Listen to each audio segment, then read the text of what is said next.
courtside reporter who's worked 6 straight games for us, but still, bundle of energy. As Bulacan gets first crack at it, and a long 2 para dito sa JT Bulacan Taipan.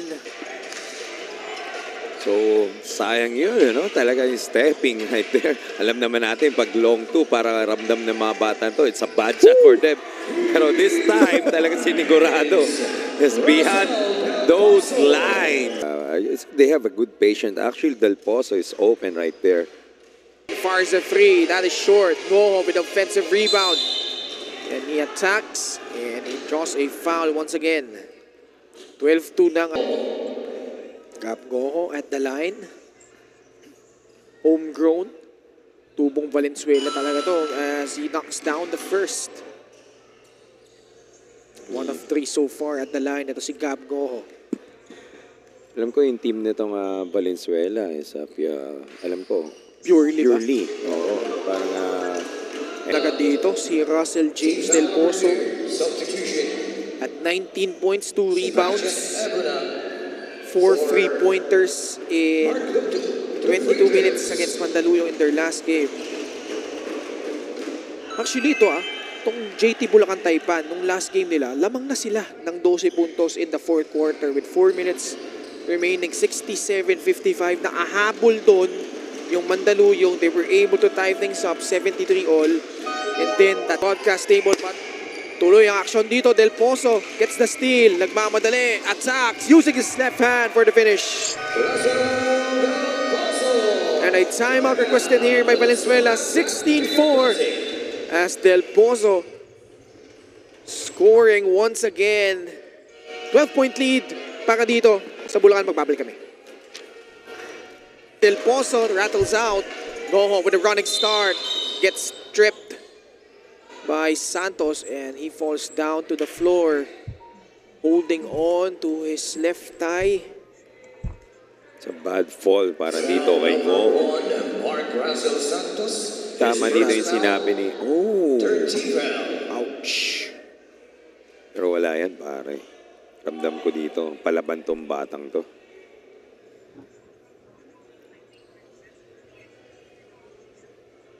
But he is still down on the floor. Obviously, is the most integral part sa opensa itong Valenzuela. Clutching on to 88 move of the game.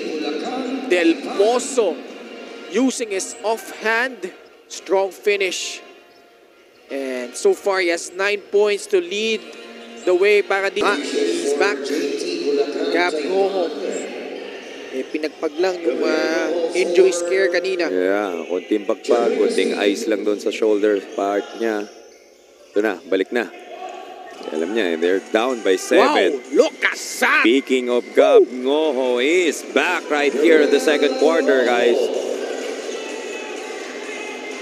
Iniwan pati yung pamilya siguro ng mga manonood. Narendon Labrador mo doon.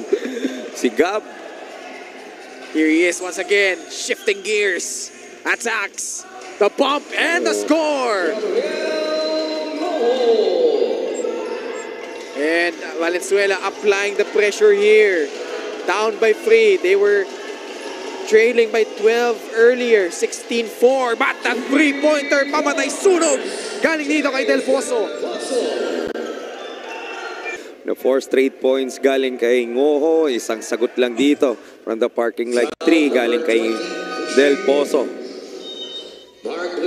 Sagutan ng dalawang to. This should be fun. These two guys can put the ball in the hoop whenever they want to if they please. Here in the second quarter since na pumasok siya. 3 of 5 at the line so far.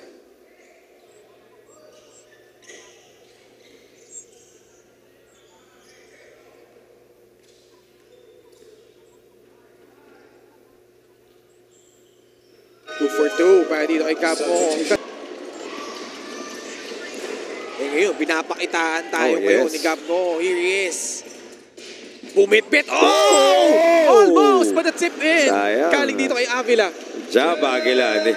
Di mo sinayang yung galaw na yun. Ales, good cleanup job. Kita mo Up naman. and under. But Avila was there. There you go. Good job, Avila. Sa Bulacan, lahat ng sumusuporta sa JT Bulacan Taipan, sa mga parents, and would like also to take TODA action. Thank you so much, Coach, and good luck po for the game.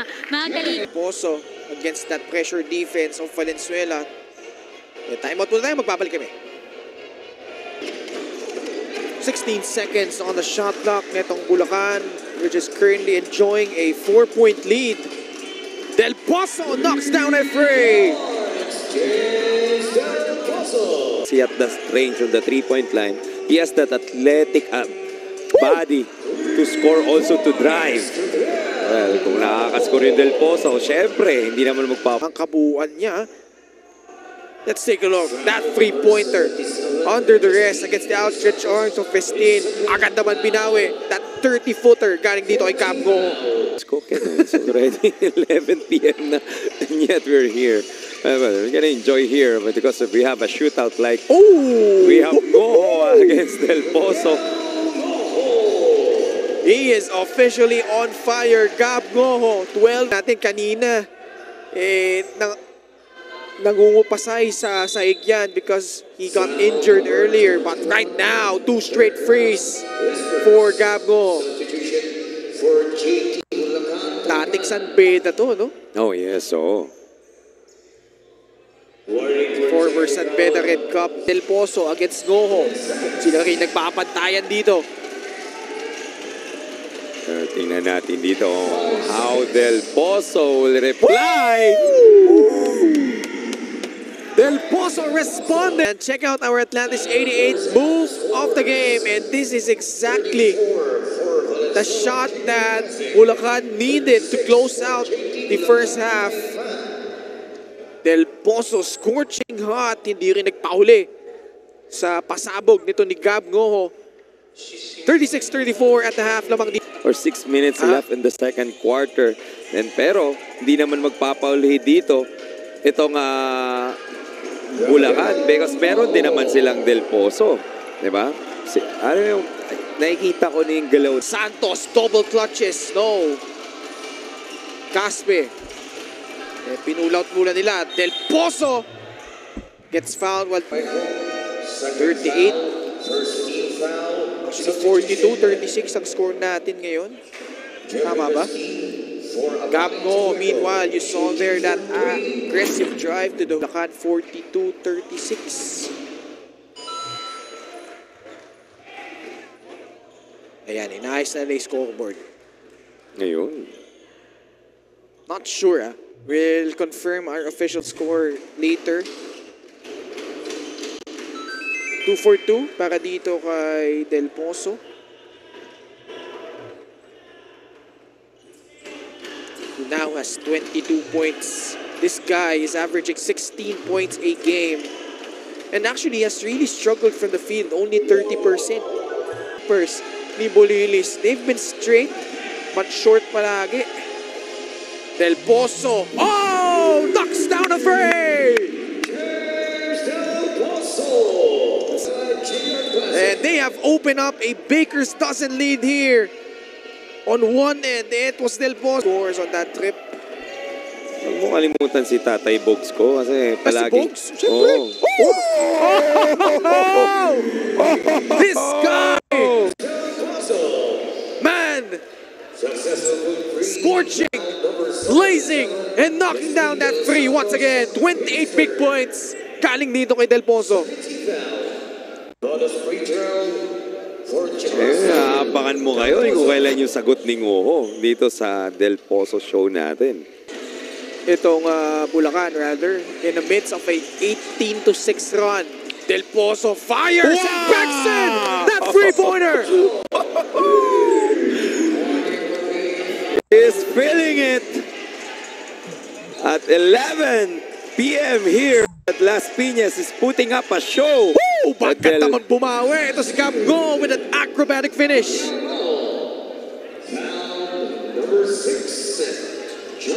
We got a showdown, folks. Gab Rojo and Del Pozo. This three-pointer, kissing it off the glass. And then on the other end, si Gab Rojo naman, drawing contact, bumitbit sa ere. Aba, ibang klase.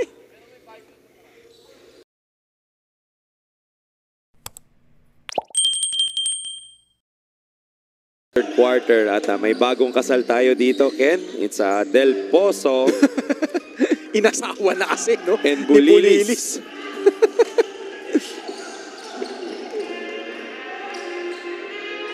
This time around, Avila, quiet ang kanyang tres. Ipababa pa nila yung Del Pozo. Ang sinasabi niyang pagod, ayun, dumive. Gab Rojo floats one up. No, he gets his own miss and gets that putback. Touch pass yung ginawa nilang tatlo doon. Two shots. Coach John Robert Schweitzer applauding the effort. Venezuela 13 by 13 here in the third. Atlantis 88 move of the game. That 4-point play courtesy of Russell Del Pozo. Just a man on the mission here as they bring this lead 14 points, 64-50 at the end of the third quarter. Foul counted 3 points. That's why he has 32 points already here. Baroga! Saan galing yung tira na yun? Let's take a look. One more time. Tunukot. Abay, pinasok pa yung tira doon. What a move! There's so many top 10 candidate plays here. Here in the first until the fourth quarter because alam naman natin it's already 12-20. Stops. They go to Baroga. Sumalaksak. Trying to get it on the other side, but no. Retrieves the basketball. Series of crossovers. Attacks middle. Drops it off. Nalibre doon si Tangpueco. Mintes. And the putback works para dito kay... Right here na wag na pahawakin ng bola dito si Del Pozo. Well, Del Pozo torched him with 32 points already. 12 puntos ang hinahabol dito ng mga naputi. Gab Rojo using that screen. Kicks it out. Three-pointer on its way. And it drops para dito. Rojo. Nagmamadali. He knows time is not on their side as he bumps into the defender. Draws a 10-point lead. So, titigil na lang pa yung oras natin. The last 2 minutes nitong game natin. Doon palang magkaka-stop time. Actually, the both team has agreed already on that situation. Alam naman natin, it's already 11-24. Rojo, talagang kumakayod na siya dito. Again, draws a foul. Ayan, nagmamadali na siya sa free throw line. Yes, Alam niya na yung sitwasyon eh. Oh, yes. Foul number 4. Kirby Balabanas, sister. 14 foul. And, Number 4. you know, if I'm the coach of Bulacan, gagawin ko yung strategy na mag-sub ng tao, no? Given the fact na ikaw na nga tumapos nun, Coach Chong, ikaw yung nakaisip din nun eh. Oh, yes. So, actually, you're gonna work on advantage yung running time. So, lalaruin mo na rin siya. Itong last 1 minute and 35 seconds na natitira dito dahil na meron pang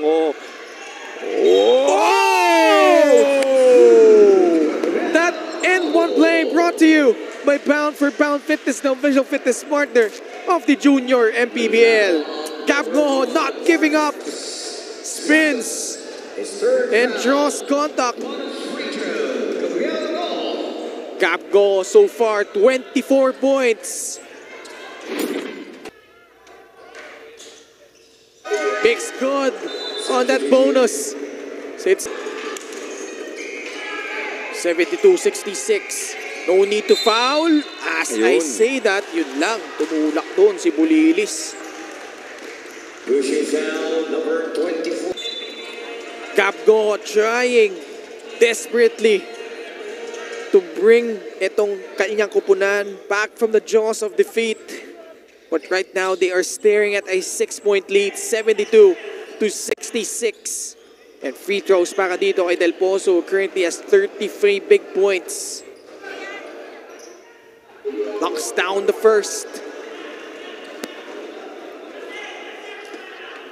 So, alam naman natin dito si Del Pozo having a career game. Hindi niya papayagan dito na makuha na lang ni Ngoho bigla-bigla dito in the fourth quarter. So the last 50 seconds left here in the fourth quarter. Kapit po. Bago po kayo matulog, tapusin niyo po muna to, yung game na to. Almost traveled there. Ngoho attacks and gets that one in. He now has 27. 5-point lead. 42 seconds remaining. Oy! Naagaw pa dito ng Valenzuela. Bulilis fakes, drives. Oh, Almost losing it, and he does right there. And a foul, no choice para dito kay Tangcueco. Foul number 1. 31.6 seconds left. Sayang, no? oh yes. Sobrang sayang. They With only had that 5. golden opportunity. Gabgo. Shake and bake. That floater is good. Plus a foul. And that move brought to you by Pound for Pound Fitness, the official fitness partner of the Junior MPBL. Foul number 6. Sizing up his defender, kissing it off the glass. Fourth foul. Thomas Reacher. A chance for a 30-piece para dito kay Gabgo. Oh, kagabi lang 35 siya, no? 22.1 seconds left. 77-70. If you're Valenzuela, you need a quick bucket here. Pasa kay Bulilis, hands it off. Gabgo against Santos. Umatake, kicks it out. Three-pointer on its way. No! Gabgo not giving up. Puts one up. Wala pa din. And Baroga securing the rebound and draws a foul. And that probably does it here with 9.9 seconds remaining. This is Luke. The whole team, hindi lang si Gabgo, but the whole team gave their all here. Alam naman natin, look at Gab, he's so emotional with all the effort that he gives his teams. Coach Wilson's giving him the comfort right now. Yung mga fighter, talaga alam mo yung talaga binigay niya rin talaga lahat eh. Nilaban niya rin talaga yung team na to eh. Heads up guys, heads up. You know, you gotta feel for Gabgo. Oh yes. He really tried to will his team, like you said, to that victory. But unfortunately for them, they come up short. Etong Bulacan, really spectacular, especially in the third quarter as we check out our Atlantis 88 move of the game. And this guy has been a big thorn on the side of Valenzuela. Ito si Russell Del Pozo. 34 big points, 7 threes, including that one. At grabe, the showdown between these two guys, talagang hindi matatawaran. Lagi sinasabi yan ni Coach Melo. Ibang klase talaga. At 79-70, JT Bulacan Taipan securing their second win here in the 18 under division. And talagang pinahirapan sila dito ng Valenzuela. So many players to choose from here, but we've got our Atlantis 88 player of the game. Kasama niya ngayon, si Andrea Veloso. Mga kaligaw, we have here the Atlantis 88 best player of the game, Russell Del Pozo from the 18 under JT Bulacan Taipan, with finishing with 33 points. Grabe yung performance mo ngayon, Russell. Sabi mo pa sa akin kanina, pagod ka. Pero ano ba yung natutunan nyo in this game na i-apply nyo pa sa mga susunod nyo pang laro dito sa Junior MPBL? Natutunan po namin na mag-focus po kami sa game kahit po crucial games, and magiging smart po sa mga laro po pagka po crucial yung nilalaro po namin. Tapos nag-focus lang po kami sa system ng coach po namin. Congratulations ulit, Russell. Meron ka bang gustong pasalamatan o i-shoutout sa ating mga viewers? Unang-una po, nagpapasalamat po kay God na binigay po sa amin yung panalo na to and kay Boss Joe and Ty and kay Boss Charles sa management mo ng JT Bulacan Taipans, kay Coach Sherwin, kay Coach Marvin, kay Coach Jan. And salamat po sa mga sumusuporta po sa akin sa mga taga Bulacan, kila Mami and Daddy, sa kapatid ko, si Yani, tsaka si Kuya Jiro, si Lolo Dak, si Nanay Tess, si Nanay Min, si Tita Ichay, si Tito Paul, si Marcos, tsaka sa shoutout sa girlfriend ko. Siguradong proud na proud sila sa'yo, Razel. Again, our Atlantis 88 Best Player of the Game, Razel Del Pozo from the 18 under Bulacan. Back to the panel. Salamat, Andrea Veloso and